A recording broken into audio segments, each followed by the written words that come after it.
Dahil lumabas sa isang bersyon na may nangyaring pot session umano sa loob ng NBP bago ang riot ay nais malaman ng mga otoridad kung paano ito posible o nangyari dahil sa higpit ng pagbabantay ng Special Action Force. Narito po report.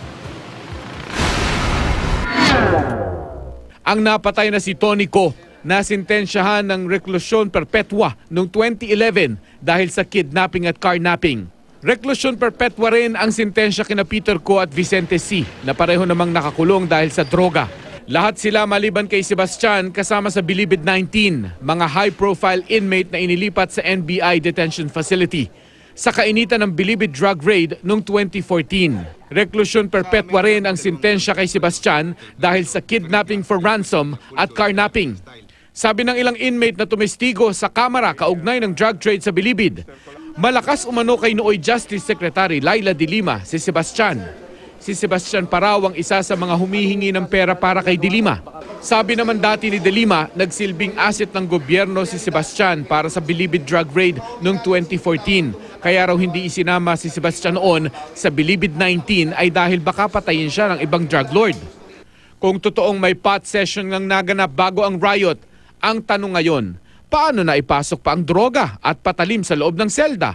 Sa kabila ng mahigpit na pagbabantay ng mga SAF trooper. Yan din ang katanungan natin kapareho ng katanungan ko paano nakakapasok yung cellphone despite na kahigpitan ng mga SAF troopers. Kaya nga sinasabi namin 90% lamang ang napipigilan namin. Pero kahit pa paano, meron pa rin nakakapasok. So maaaring yung mga syabong yan, yung mga tinago nila kung saan-saan, sa pader. Ang NBI magsasagawa ng sarili nilang investigasyon. Iginit naman ng Bucor OIC Rolando Asuncion, riot daw talaga ang nangyari. Sa ngayon wala raw siyang nakikitang basihan para sabihing may kinalaman ang nangyari sa mainit na issue ng illegal drug trade sa loob ng Bilibid. As I said, this is just a usual occurrence in prisons na ganito ang sitwasyon. Muli namang pinasinungalingan ni Justice Secretary Vitaliano Aguirre II ang teorya ni Senadora De Lima na panggigipit umano ito kay Sebastian at iba pang high-profile inmate para tumestigo laban sa Senadora. Ayon kay Aguirre, hindi nila nanaising mapatay si Sebastian. Kailangan daw na buhay si Sebastian para tumestigo sa susunod na pagdinig. This is not to the advantage of the government or to the prosecution. Kasi kailangan namin si JB Sebastian na buhay. Hindi patay.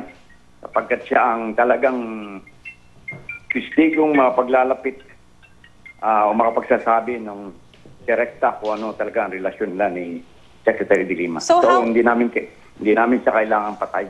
Yes, sir. Kailangan buhay. Mark Salazar, GMA News.